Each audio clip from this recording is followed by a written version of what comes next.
Bom dia, meu querido, mais um programa Tempo de Reconstruir, programa da Igreja Batista Atitude, Central da Barra. Nós temos outras unidades, entre no nosso site, veja onde elas estão, os horários de culto e telefone se quiser mais alguma informação. Teremos um imenso prazer em receber a sua visita. O programa de hoje tem uma canção linda para o seu coração, depois uma palavra viva, edificante, para que você possa seguir um novo rumo a cada dia com o seu Deus, para que você entenda claramente quais são os propósitos que Ele tem para a sua vida. Tenho certeza que esse programa vai marcar a sua história.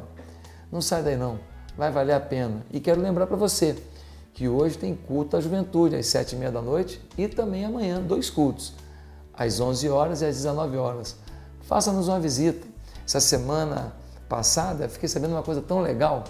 Uma pessoa, ela viu o programa e falou: puxa vida, esse pastor falou umas coisas que tem a ver comigo. E ele vinha da balada, ele vinha da noitada.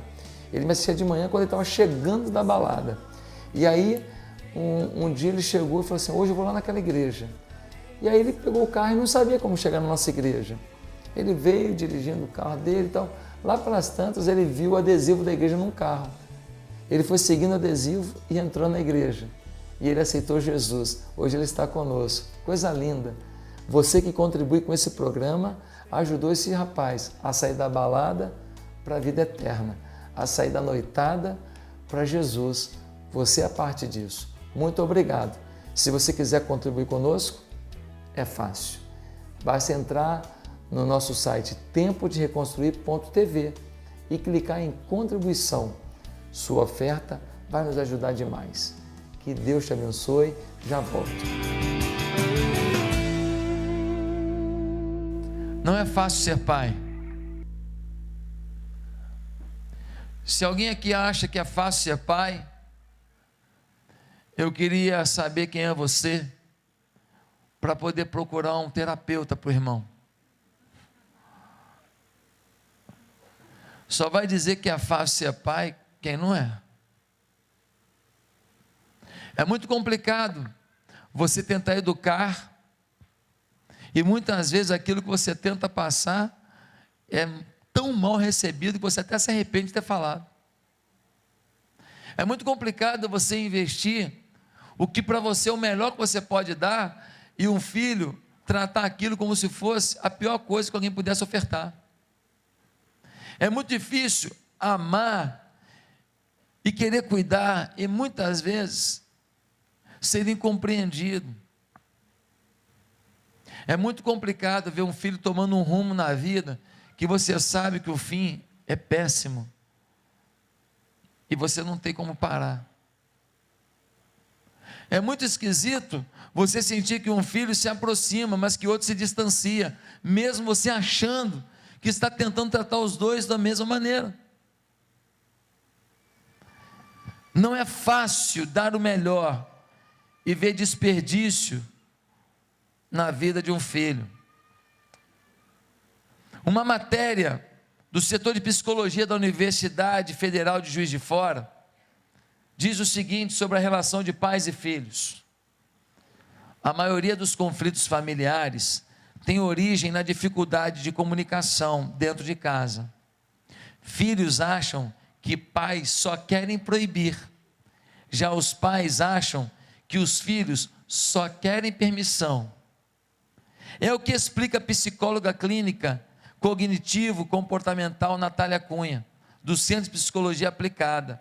Para ela, esse ruído na comunicação se traduz tanto pela dificuldade dos pais em afirmar autoridade em certas ocasiões, quanto dos filhos em manifestar aquilo que sentem falta e esperam receber.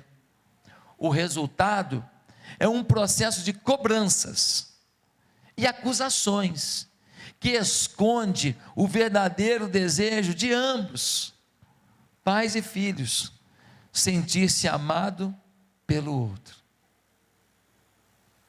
Diante desse quadro em que os pais veem os filhos que só querem permissão e de filhos que veem os pais apenas como proibição, em meio a essas acusações, esse mal-estar, nós temos uma mudança radical no conceito de família.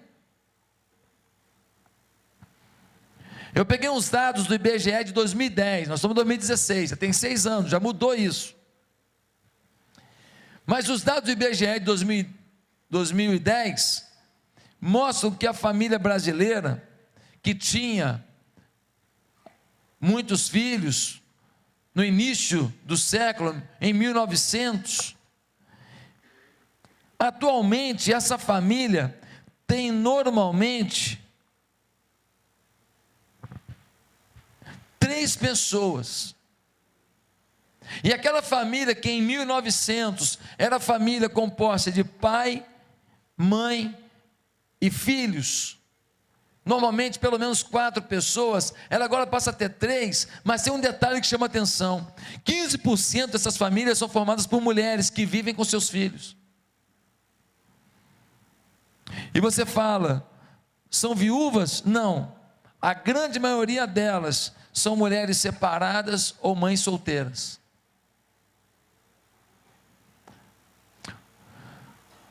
As mulheres chefiam, isso em 2010, 39% dos domicílios, ou seja, 40% dos domicílios do Brasil, quem banca não é mais o homem, é a mulher. Até porque cada vez mais elas estão sozinhas.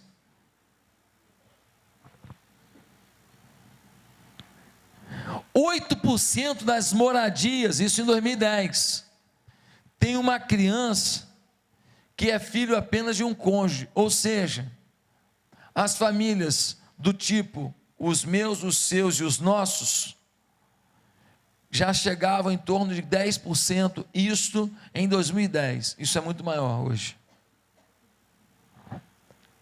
Em 2010, os casais gays assumidos, ou seja, nós não somos namorados, nós somos homem com homem mesmo, nós somos família, nós somos casal, nós vamos morar junto, representavam já 0,1% da população. Só que um estudo feito recentemente disse que isso aqui se multiplicou de uma maneira drástica, impressionante, nos últimos 10 anos. A porcentagem de uniões consensuais, ou seja, vamos morar junto, em 2010, já era de 36% das uniões. Ou seja, 36% dos lares ignoraram o casamento formal, o papel, a lei, tudo. O que gerou um problema grave. Por quê? Porque tudo que é muito fácil para unir, também é muito fácil para desunir. Tudo que é um pouco mais complexo, ainda que assinar um papel, ir num cartório, entregar um documento, não é nada tão difícil, mas envolve um respaldo social, uma declaração social. Então o que acontece? Esse tipo de união está gerando, segundo esse estudo, um problema gravíssimo, que é o quê? As relações são muito instáveis. Mora junto muito facilmente, pega escova de dente e une. Na primeira briga, cada um segue seu caminho, um volta para casa da mãe, outro para casa do pai, e ponto final. E isso tem gerado uma desagregação profunda e traumas profundos nas pessoas. Diante desse quadro, que eu poderia citar muitos outros dados aqui, a gente precisa dar uma resposta de paternidade. Porque a paternidade precisa ser de sucesso. Mas como eu disse no início, é difícil ser pai. E hoje eu queria saber que dificuldades existem. E esse texto nos diz. E como nós podemos superar essas dificuldades? Quais são as dificuldades à paternidade de sucesso? Primeiro, é difícil para um filho entender que o não de hoje visa garantir muitos sims na caminhada da felicidade. É difícil para o filho. No versículo 12, nós lemos assim, versículo 12: O mais novo disse a seu pai: pai, quero a minha parte da herança. Assim ele repartiu sua propriedade entre eles. O filho mais novo pediu a herança do pai antes do pai morrer. Ele queria ter a sua liberdade. Por quê? Porque ele se sentia tolhido na sua liberdade dentro de casa. Ele queria o direito de chegar em casa a hora que ele quisesse. Ele queria namorar quem ele quisesse, ele queria beber todas se ele quisesse, ele queria se drogar o tempo inteiro se ele quisesse, ele queria ir para as nights, para as baladas, para as festas, o tempo que ele quisesse, ele queria ser negligente com as coisas dele, ele queria não ter que prestar contas a ninguém no seu trabalho, ele queria viver as vidas do jeito dele. É difícil para um filho entender que o não de hoje visa garantir muitos sims na caminhada da felicidade. Toda vez que o pai dava uma opinião, mandava estudar, trabalhar, se afastar de determinadas amizades, cumprir tarefas da casa, parecia que o pai era um roubador de liberdade. Só depois que o filho viu que ele na verdade foi aprisionado, foi no mundo. Porque no versículo 13, olha o que diz, versículo 13: não muito tempo depois, o filho mais novo reuniu tudo que tinha e foi para uma região distante. Lá desperdiçou os seus bens, vivendo irresponsavelmente. Depois de ter gasto tudo, houve uma grande fome em toda aquela região e ele começou a passar necessidade. Por isso foi se empregar com o cidadão daquela região, que o mandou para o campo a fim de cuidar de porcos. Ele era judeu. A profissão mais ingrata, mais humilhante que existia era cuidar de porcos. O cara que não queria mais que ninguém opinasse, dissesse não para ele, ele queria os sims que ele decidiu ter, ele agora está tendo que ouvir um monte de não pela cara. Ninguém chegou, nenhum amigo veio para ajudá-lo, ele está passando dificuldade, ele não tem o que comer, mas quando o pai mandou estudar, ele não foi. Quando o pai mandou trabalhar, ele não foi. Ele não tem profissão. Como ele vai sobreviver? Ele tem que pegar o que aparecer. Só apareceu uma vaga. O quê? Cuidar de porcos. E diz o texto que a fome era tão grande que ele desejava comer a comida que era dada aos porcos. Filho, às vezes você quer fugir dos nãos da sua casa, mas os nãos da sua casa é que vão garantir o sim da caminhada da felicidade. Se o teu pai for dando sim para tudo isso que você pensa que é importante, para tudo isso que você quer fazer na sua juventude, para tudo isso que você quer fazer nessa aspiração da sua carne, querido, você vai se lascar. Você vai fazer escolhas que vão te colocar diante dos porcos dessa vida. Quando um pai fala um não, ele está te preservando de muita coisa. Tem filho que grita dentro de casa, fala alto dentro de casa, e isso é de casa e tal.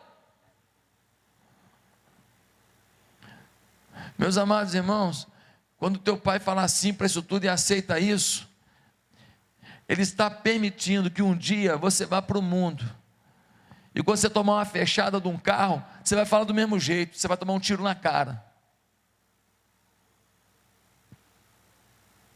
O dia que você bancar o estouradinho, lá numa festa, do jeito que você fala com a sua mãe, você vai tomar um couro, vão quebrar os seus dentes todos.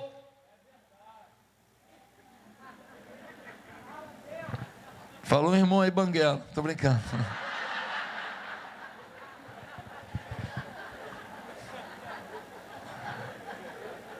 Meus amados irmãos, às vezes, nós estamos assim, querendo a liberdade. Os nãos de hoje é que vão garantir o seu sim na felicidade. Ah, pastor, eu acho que não é bem assim não é? Olha o que diz Provérbios capítulo 14, versículo 12, o grande sábio Salomão vai dizer: há caminho que ao homem parece direito, mas ao fim dá em caminho de morte. Há caminho que parece felicidade, parece assim, minha liberdade, agora eu sou eu, é morte. É difícil para um filho entender que o não de hoje é o sim no caminho da felicidade. Segundo, é difícil se posicionar como pai quando seus posicionamentos geram distanciamento do seu filho desobediente. É difícil se posicionar como pai quando seus posicionamentos te afastam do seu filho desobediente. O filho no versículo 12 diz: pai, me dá minha parte da herança. O que você acha? O pai falou assim: pode levar, meu filho, aproveite, tá? Pega tudo quanto é prostituta que você puder, bebe todas, fuma todas, cheira todas. Você acha que o pai falou isso?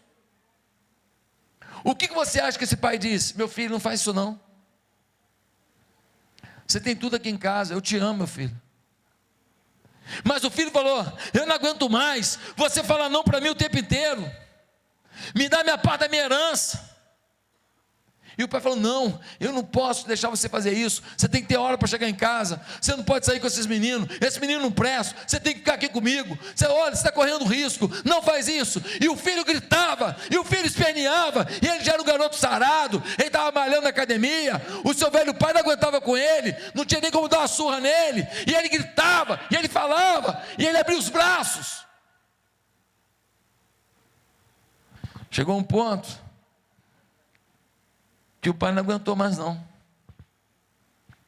Você quer isso? Pega a parte da herança e vai. Meus amados, os posicionamentos do pai estavam gerando conflitos terríveis. O filho não aceitava repreensão, e quando os filhos não aceitam repreensão, muitas vezes nós pais somos frouxos. Quando os filhos não aceitam repreensão, muitas vezes, para fugir de um conflito, a gente evita de falar. E muitas vezes, a mãe defende muito o filho, e o pai fica com a fama de vilão. Ou então, o pai defende muito o filho, e aí a mãe fica com a fama de vilã, porque vocês não se protegem como pai e mãe. Vocês têm que lavar roupa entre vocês. Na frente do filho, vocês têm que ter uma linha, vocês têm que ter uma identidade, vocês têm que estar juntos. É por isso que está essa baderna na sociedade, por isso que só tem vagabundo aí nessa política aí, ó. Por isso que você vai pedir um documento num órgão público, se você não dá dinheiro, o seu documento leva 3 anos para sair, um negócio que era 5 minutos para dar um carimbo. Uma sociedade hedonista, mentirosa, corrupta, porque falta pai, falta mãe. Um dia um camarada, ele fez uma coisa simples, ele devolveu um dinheiro, e alguém falou assim: rapaz, você devolveu, bom, você não sabia nem quem era, e tudo, e você fez isso, e tal. Aí ele falou assim: mas o que eu ia... Como é que eu ia voltar para casa e olhar no olho da minha mãe? E olhar no olho do meu pai? Ele não estava preocupado com a sociedade não. Ele tinha em casa um princípio. Ele não ia conseguir mais olhar no olho do pai dele. Meus amados irmãos, tem filho de crente aí, ó, indo para boate, indo para as festinhas aí, ó, regada de bebedeira, regada de molecada se drogando, fumando maconha, fumando narguile. Não, isso aí não tem nada a ver, é só fumacinha, vai.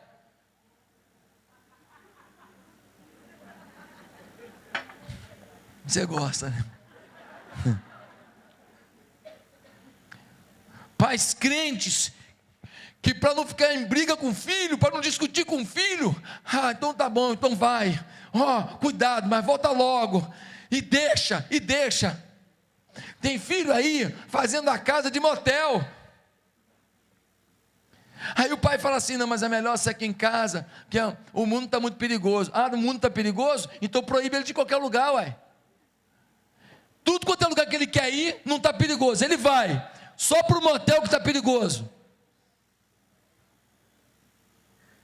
Aí a sua casa agora vira casa de prostituição.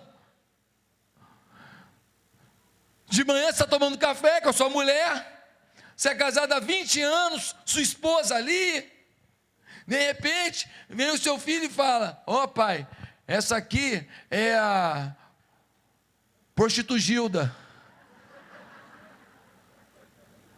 Muito prazer, prostitugilda, senta e toma café com a gente. Quantos pais que os seus filhos faltam à igreja por qualquer coisa, e às vezes a culpa é sua, porque você falta à igreja por qualquer coisa. Eu fui criado para ser igrejeiro. O meu pai e a minha mãe me levavam 8 horas da manhã para a escola bíblica dominical. Eu estou com sono, dane-se, você vai. Por que você não dormiu cedo? O problema é seu. 8 horas da manhã, estava eu lá na escola bíblica dominical, 1 hora aprendendo Bíblia. Acabava ali, meu irmão, culto. Acabava o culto, às vezes era almoço na própria igreja. Por quê? Porque tinha que levantar dinheiro para fazer a obra da igreja. A gente almoçava na igreja. Acabava ali, 3 da tarde, lá na favela do Muquiço, ou então lá em Diodoro, fazendo evangelismo, falando de Jesus. E eu ia para lá, moleque, para fazer evangelismo. Chegava em casa, tomava um banho, 6 horas, tinha que estar na igreja. Por quê? Escola de treinamento. Foi na escola de treinamento que eu aprendi os livros da Bíblia. Gostaria de orar com você, pedindo que o Senhor faça algo lindo, tremendo na sua história. Vamos orar? Senhor, visita essa pessoa que agora está triste, ó Deus, amargurada. Visita, ó Deus, essa família que está vivendo um momento de guerra, de desajuste. Deus, providencie os recursos para que essa conta seja paga. Libera, ó Deus, essa questão na justiça. Pai amado, traz sintonia e fé dessa pessoa que ora comigo para contigo. Senhor, age sobre as nossas vidas nesse momento. Faz um milagre nesse momento. Coloca o teu poder nesse momento sobre as nossas vidas. Senhor, não estamos falando com as paredes, mas com um Deus vivo. Tem misericórdia de nós, perdoa os nossos pecados, muda a nossa sorte em tudo que precisa ser mudado. Eu te suplico, ó Deus, isso no nome de Jesus. E te peço que cada pessoa que ora comigo agora termine essa oração crendo que foi liberada no céu uma resposta. E a resposta vai chegar. E é bênção, porque tudo que vem do Senhor é bênção. Mesmo na dor, mesmo na dificuldade, mesmo na prisão, vindo do Senhor é bênção. Pai, completa essa obra agora em nome de Jesus. Amém. Querido, que prazer ter mais um programa com você. Está chegando ao fim, mais um programa Tempo de Reconstruir. Quero lembrar você que tem culto jovem hoje, às 7h30 da noite, aqui na nossa sede. Temos também amanhã 2 cultos, às 11 horas e às 19 horas. Faça-nos uma visita, vai ser tão legal ter você aqui. Tem muita gente, então você não vai ficar constrangido não, mas você vai procurar um dos nossos pastores e vai falar assim com um dos nossos pastores: olha, eu vim aqui hoje porque eu vi o programa de televisão e eu tenho certeza que ele vai orar com você. São muitos pastores querendo abraçar você. Esteja conosco, que Deus te abençoe. E se você é abençoado por esse programa, nos ajude a mantê-lo funcionando, mantê-lo no ar. Entre no site tempodereconstruir.tv e lá você tem contribuição. Clicando ali você nos ajuda com boleto bancário, cartão de crédito ou depósito em conta corrente. Você escolhe e Deus abençoa. Você escolhe ajudar e Deus multiplica. Que Deus multiplique sobre a sua vida. Não há quem semeie numa terra fértil uma boa semente que não colha um fruto maravilhoso. Que Deus te abençoe. Amém.